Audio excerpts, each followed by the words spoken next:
위해서 늘 기도해 주시면 좋겠습니다. 오늘 본문에 있는 이 말씀은 우리가 잘 아는 오병이어의 기적 이야기입니다. 이를 또한 표적이라고 표현을 합니다. 우리 예수님께서 보리떡 5개와 물고기 2마리로 5,000명을 먹이셨다.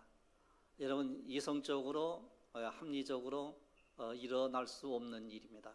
일어날 수 없는 일이 지금 일어났습니다. 그래서 이를 기적 내지는 표적 이렇게 표현을 하고 있습니다. 여러분, 예수님께서 갈릴리 바닷가로 가셨습니다. 이때 수많은 사람들이 몰려들었습니다. 이 사람들은 소문을 듣고 예수님께서 어떤 표적을 보이실 것인지를 보려고, 그리고 어떤 말씀을 하실 것인지 들어보기 위해서 이제 몰려왔습니다.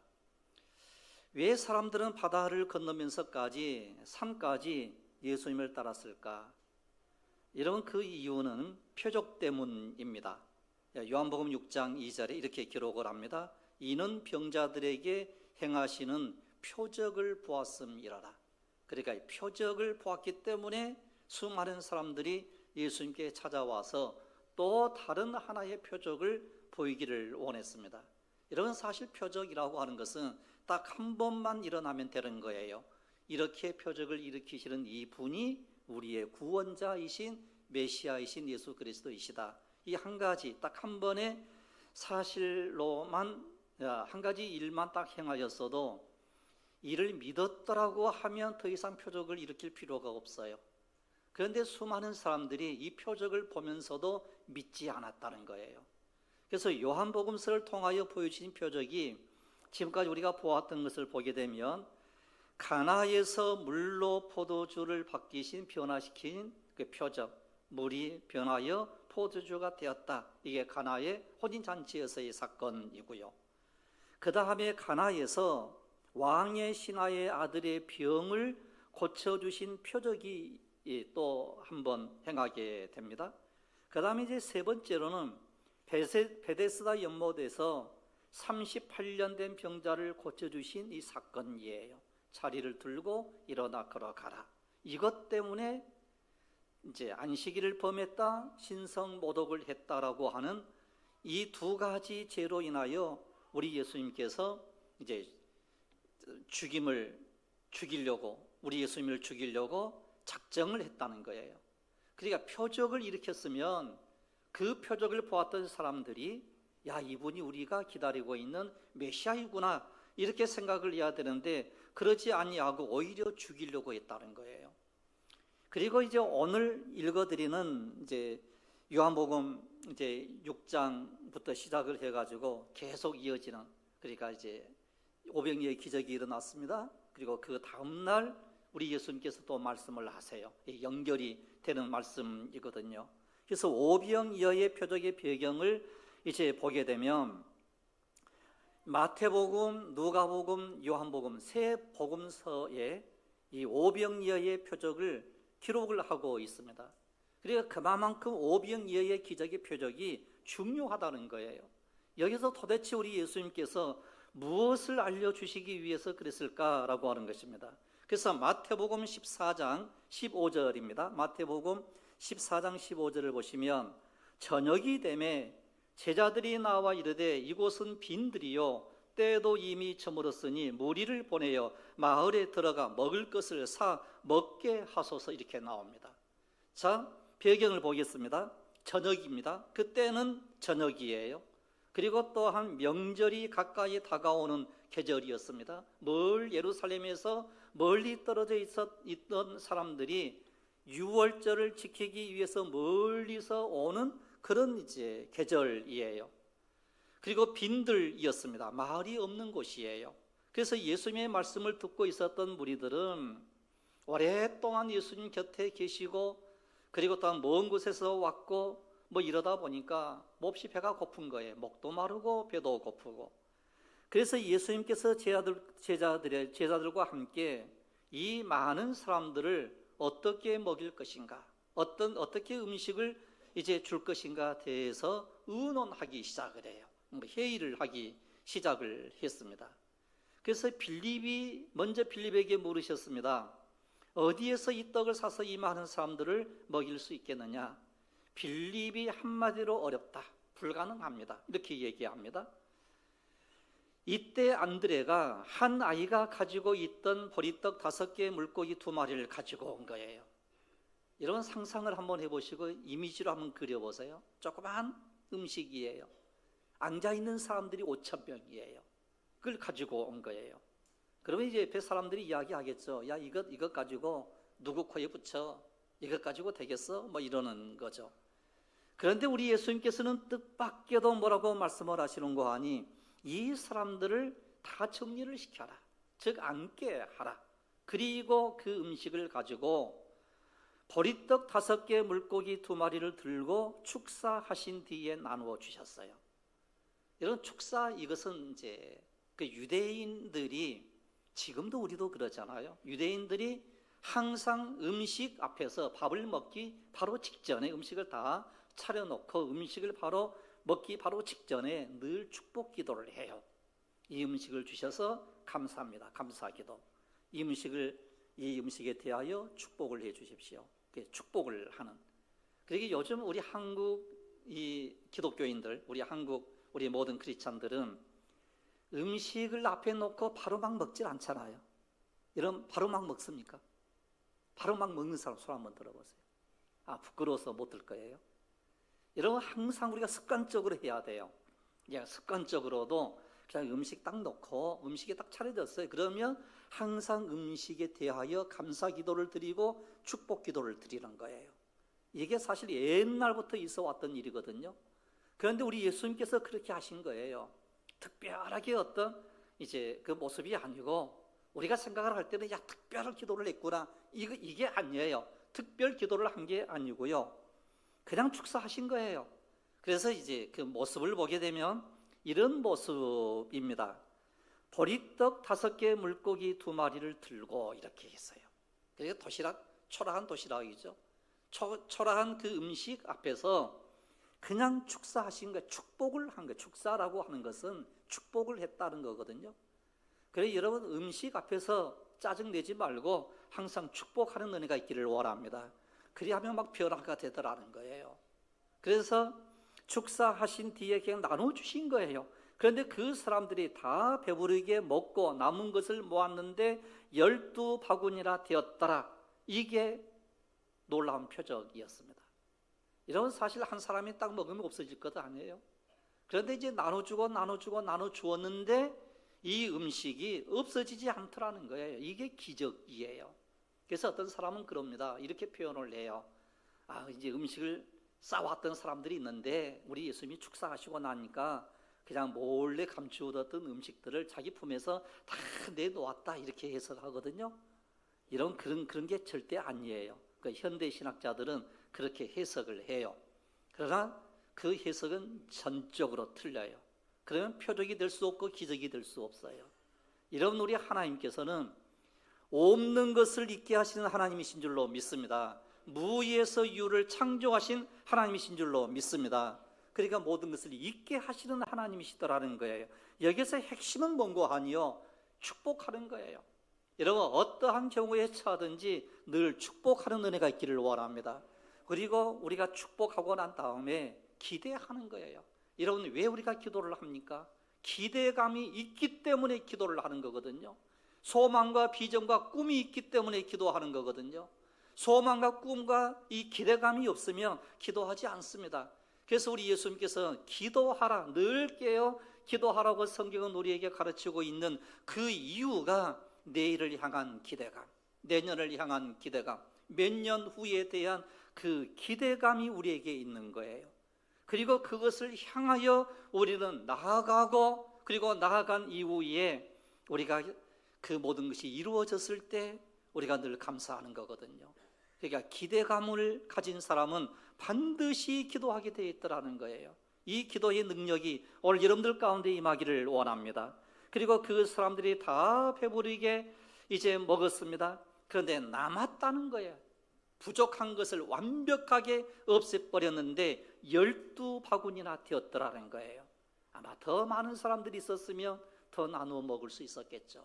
그러니까 엄청난 기적이 일어났더라. 이걸 이야기하고 있는 게 6장에 있는 오병이어의 기적입니다. 이게 실제적인 사건이에요. 그런데 이 사건이, 이 기적이 오병이어의 기적으로 끝나버리면 메시지가 약해요. 메시지가 없어요. 그래서 우리 예수님께서 그 다음 날, 이튿날 22절부터 그 말씀이 나오거든요. 6장 22절부터 생명의 떡이 어떤 것인가를 알려주기 시작을 해요. 그래서 길게 기록을 하면서 우리에게 말씀을 하고 있는 게 바로 이제 요한복음 6장에 있는 말씀이거든요. 여러분 집에 돌아가셔가지고 이 요한복음 6장에 있는 말씀을 적어도 한 3번 내지 10번 읽으면 생명의 떡 되신 예수 그리스도 안에 내가 거해야 되겠구나라고 하는 것을 깨닫게 될 줄로 믿습니다. 그래서 예수님은 우리가 필요한 것이 무엇인가를 알고 채워주시는 예수님이신데 이제 5,000명 정도의 큰 무리가 몰려왔습니다. 그러면 이때는 유월절 가까운 시기였고, 그리고 유월절을 지키러 예루살렘에 향하던 순례자들이 예수님에 대한 소문을 들었는데 우리 예수님께서 표적을 행하신다고 그러더라. 그래서 예수님께 몰려들기 시작을 했거든요. 그리고서 예수님께서 한 아이가 가지고 이제 왔던 보리떡 5개, 물고기 2마리를 이제 가지신 후에 하나님께 감사하고 자리에 앉아 있는 모든 사람들에게 전부 이제 나누어 주기 시작을 하는 거예요. 그런데 각 사람에게 조금씩 받게 할지라도 얼마 정도의 가격으로 부족하는 거 아니 200데나리온의 떡이 있다 할지라도 부족하겠습니다라고 하는 거예요. 여러분 엄청난 200데나리온이면 엄청난 돈이거든요. 그러니까 한 사람이 1년 이제 그 생활비 내지는 1년 동안 벌었던 이제 노동자의 이제 그 봉급이에요. 그런데 1년 동안 벌어야 될 그 돈을 한꺼번에 쏟아붓는다 할지라도 여기에 있는 모든 사람들에게 절대로 먹일 수가 없더라는 거예요. 다시 말씀을 드리면 이 세상의 것으로 우리를 이 세상의 계산으로 먹일 수 없는 그것을 우리 예수님께서는 능력으로 이 모든 일들을 행하시더라는 거예요. 우리가 상상도 할 수 없는 방법으로 능력이 나타났습니다. 그래서 모두가 다 놀라게 됩니다. 그리고 난 이후에 어떤 생각을 하게 되는 거 아니 우리가 기다리고 있는 메시아이고 우리가 기다리는 사람이니 이 사람을 우리의 임금으로 삼자. 그리하면 우리가 일하지 아니해도 먹고 살 수 있을 거다. 이런 생각을 해요. 그래서 우리 예수님께서 그 자리를 피하여 가신 거예요. 그러니까 우리 예수님은 이 세상에 임금이 되기 위해서 오신 분이 아니라는 거예요. 우리 예수님이 이 세상에 오신 목적은 딱 하나예요. 죄인인 우리를 구원하여 영생의 길을 걷게 해주시는 분이신 줄로 믿으시기를 바랍니다. 이것 때문에 우리 예수님께서 이 세상에 오셨습니다. 그래서 요한복음을 쓴 요한은 예수님께서 표적을 행하셨다고 말하고 있는데 이 표적은 앞에서 말씀드린 것처럼 이제 공간복음서에서 마태, 마가, 누가 이 모든 사건들을 통하여 우리에게 정확하게 알려주시고자 하시는 것은 이러한 기적을 일으키시는 분이 지금까지 우리가 기다리고 있는 메시아라는 거예요. 그러니까 예수님이 우리의 유일한 구원자 되신 줄로 믿으시기를 바랍니다. 여기에서 나오는 이 표적이라는 말은 단순히 기적적인 사건을 나타내는 말이 아니에요. 기적적인 사건을 통해서 어떤 메시지를 전달하려고 하는 거예요. 그 메시지의 그 내용을 하나씩 해석을 해주고 있는 게 오병이어의 기적을 일으키고 난 그 다음날 바다를 건너서 티베라 바다를 건너서 제자들이 있었을 때 그리고 많은 사람들 앞에서 내가 하늘에서 내려온 산떡이니 이 산떡을 먹어야 너희들이 산다라고 하는 거예요.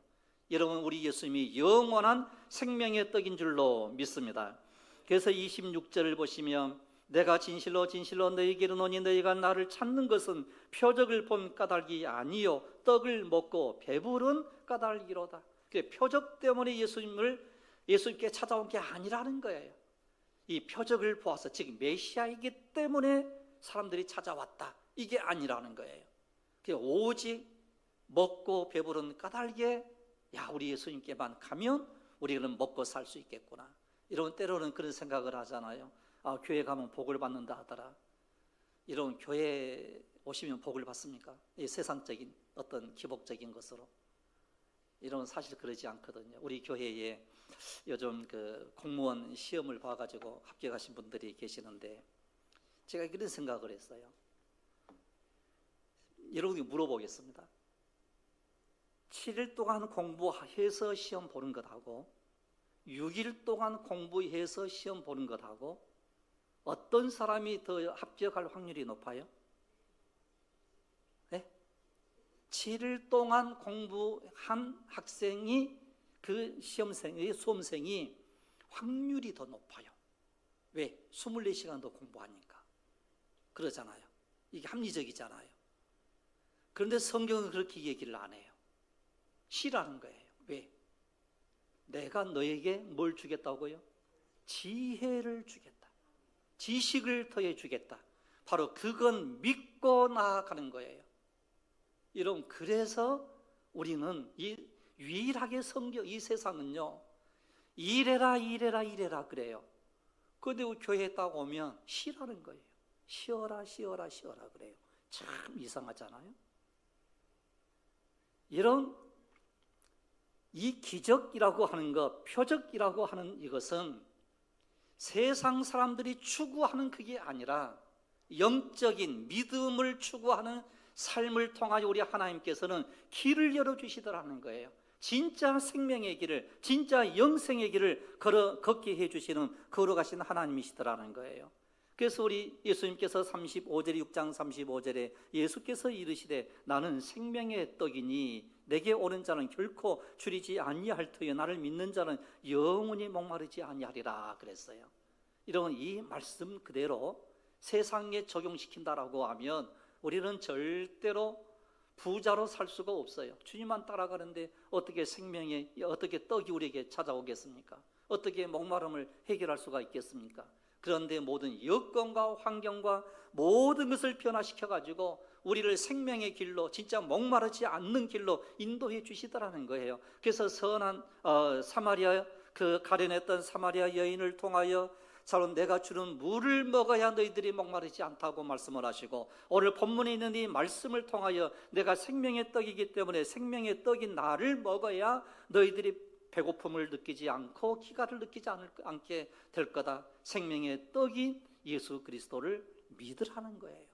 이런 예수 그리스도를 믿는 믿음으로 충만한 은혜가 있기를 원합니다.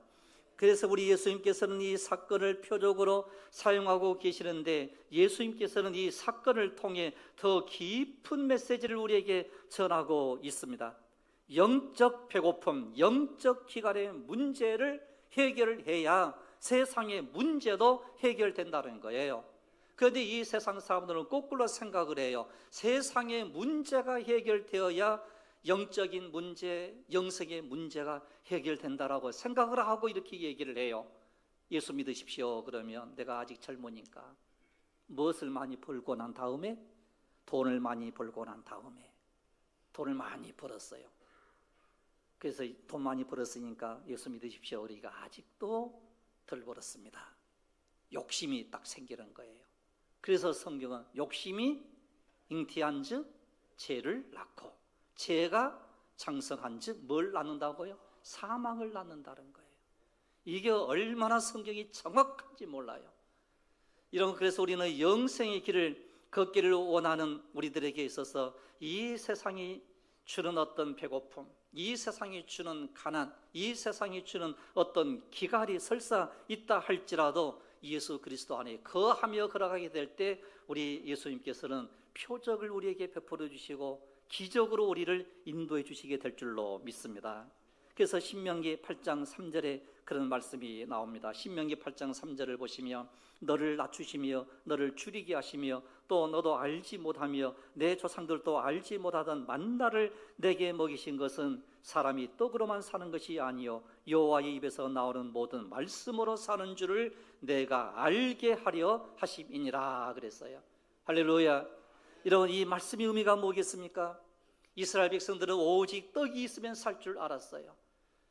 반석을 쳐서 물을 내어서 그 물만 마시면 살 줄 알았어요. 그런데 우리 하나님께서는 너희들이 왜 너희들을 낮추게 하고 너희들 줄이게 하고 참으로 너희들이 조상들이 알지 못했던 음식을 내가 너희들에게 주는 줄 아느냐. 하나님의 입에서 나오는 모든 말씀으로 사는 것을 너희들로 하여금 알게 하기 위함이라는 거예요. 이게 진리예요. 변함이 없는 진리인 줄로 믿습니다. 여러분, 사람이 육체적인 배고픔만 해결한다고 살 수 있는 것이 아니라는 말씀이에요. 영적인 배고픔을 해결해야 하는데 그것이 여호와의 말씀을 통하여, 성경 66권의 말씀을 통하여 이 모든 문제가 해결된다는 사실을 우리에게 말씀을 하고 있습니다. 그래서 영적 배고픔을 느끼는 거예요. 그래서 우리 빈들에서 수많은 사람들이 예수님께 찾아와서 말씀을 들을 때에 빈들이었어요. 먹을 것을 생각지도 못한 거예요. 그런데 어느 순간 해가 져버린 거예요. 그래서 우리 예수님께서 이 세상에 먹을 양식도 필요한 거야. 이 양식을 너희들이 좀 나눠줄 수 없느냐? 어떻게 하면 좋겠느냐? 그랬을 때 빌립은 단칼에 거절했고, 그리고 또 안드레는 조그만 음식을 가지고 온 거예요. 그 조그만 그것이 확대되고 확산되더라는 거예요. 이런 우리가 작은 것이 있다 할지라도 여러분, 그것이 확대되고 확산되고 부흥되는 역사가 일어나기를 원합니다. 그래서 우리에게 광야를 주신 이유를 세 가지를 이야기하는데, 낮추시기 위함이며 순종을 훈련하기 위함이며 하나님의 말씀으로 살아야 한다는 사실을 깨닫게 해주기 위해서 이 광야에서 만나를 먹이셨다는 게 목적이 하나님의 말씀이에요. 목적이 먹는 것 그 자체에 있는 게 아니었어요. 그래서 핵심은 믿는 사람은 하나님의 말씀으로 살 때 건강하게 된다는 거예요. 여러분, 하나님의 말씀으로 살면 영과 육이 강건하게 될 줄로 믿습니다. 여러분, 육신을 위해서는 양식이 필요합니다. 그것을 우리 예수님이 아셨어요. 그래서 우리 예수님께서 이런 기도를 우리에게 가르쳐 주십니다. 오늘 우리에게 일용할 뭘 주시고 양식을 주시고. 그래서 이런 먹는 게 참 중요하지 않습니까? 육신의 생명의 떡이 필요한 것처럼 영생을 위한 떡이 필요하다는 사실을 알려주는 거예요. 여러분, 우리는 두 가지를 다 얻은 사람이에요. 일용할 양식을 위하여 기도하고, 이제 또 우리가 영의 양식을 위하여 기도함으로 말미암아 하나님의 말씀으로 살겠습니다 라고 결심하고 결단하여 오늘 예배자로 오늘 여기 오신 줄로 믿습니다. 이 믿음이 우리에게 더욱더 충만해야 된다는 거예요. 그러면 영생을 위한 영원한 생명의 떡이 어떠한 것인가를 우리에게 정확하게 말씀을 해주고 있는 말씀이 요한복음 6장 47절이에요. 요한복음 6장 47절을 보시면 이렇게 기록을 합니다. 진실로 진실로 너희에게 이르노니 믿는 자는 영생을 가졌나니. 여러분, 어떤 사람이 영생을 가졌어요? 믿는 사람이 영생을 가졌어요. 그러니까 믿음의 길이 영생을 가진 길이라는 거예요. 여러분, 예수 그리스도를 충만하게 믿는, 믿음으로 충만한 삶을 사는 은혜가 있기를 원합니다. 그러면서 내가 곧 생명의 떡이니라 그랬어요. 내가 곧 생명의 떡이니라. 그래서 예수 그리스도를 믿는 믿음만이 우리에게 유일한 소망인 줄로 믿습니다. 그리고 난 다음에 우리 예수님께서 더욱더 정확하게 우리에게 말씀을 해주시는 게 요한복음 6장 51절이에요. 요한복음 6장 51절인데 이 말씀은 우리가 같이 한번 읽으면 좋겠습니다. 자, 영상에 나오니까 우리가 큰 소리로 같이 한번 읽습니다. 시작. 나는 하늘에서 내려온 살아있는 떡이니 사람이 이 떡을 먹으면 영생하리라. 내가 줄 떡은 곧 세상의 생명을 위한 내 살이니라 하시니라. 아멘. 여러분, 우리 예수님께서 십자가를 짊어지시고 이제 돌아가시고 3일 만에 부활하시고 40일 동안 이 세상에 계시다가 하늘나라로 승천에 올리워 가셨습니다. 그리고 그 올리워 가시기에 이 사건이 일어나기 전에 최후의 만찬을 하세요. 그리고 예수 믿는 공동체, 예수 믿는 그 공동체 제자들을 향하여 최후의 만찬을 하시지 않습니까? 그리고 거기에서 포도주를 주면서 이는 내 피다. 이 피를 너희가 마셔야 돼. 이렇게 말씀을 하시고, 그리고 떡을 떼어 주시면서 이는 내 살이라 이렇게 말씀을 해요. 여러분, 이 말씀의 의미가 뭔고 하니 너희를 위하여 흘린 피, 너희를 위하여 참으로 이제 찢기신 내 육체의 살이 이제는 우리 속에 있다는 거예요. 그러면 이것을 어떻게 우리가 가질 수 있느냐 그랬을 때 오직 믿음이라는 거예요. 그래서 우리는 늘 고백을 합니다. 예수 그리스도의 피가 내 속에 흐릅니다.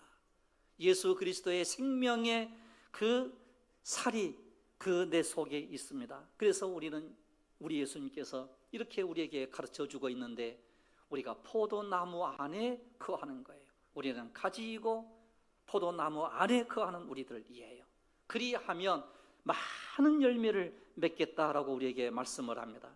그래서 우리의 연약함도 잘 알고 계시는 그 예수님께서 하나님의 때에 하나님의 방법으로 우리의 모든 것을 채워주시는 주님이신데 영원한 생명의 길을 걸어갈 때에 우리에게 채워주시는 그 체험이 합당한 체험이 되고 그게 우리에게 너무 아름답고 복된 것이 될 거라는 거예요. 그래서 우리가 영생을 얻을 뿐 아니라 그 영생을 통하여 풍성한 생명으로 사는 복된 믿음의 길을 걸어가는 귀하고 복된 여러분들이 되시기를 주님의 이름으로 축복합니다. 기도드리겠습니다. 걸어가시며 자비로우신 우리 아버지 하나님, 단순히 먹고 마시는 그 일에 있지 아니하고 생명의 떡이 되신 예수 그리스도, 영원한 생명의 피가 되신 우리 주 예수 그리스도, 그 안에 거하며 그 예수 그리스도를 믿으라고 우리에게 강력하게 말씀하시며 또 말씀하신 이 말씀을 믿고 우리가 예수 그리스도 안에 살게 하시니 진실로 감사를 드립니다. 아버지여, 충만한 믿음을 허락해 주시며 견고한 믿음을 허락해 주시며 흔들리지 않는 믿음을 저희들에게 허락하여 주시옵소서. 할렐루야, 감사드리옵고 우리 주 예수 그리스도 이름으로 기도드리옵나이다. 아멘. 이 절에 다 같이 함께 봉헌 찬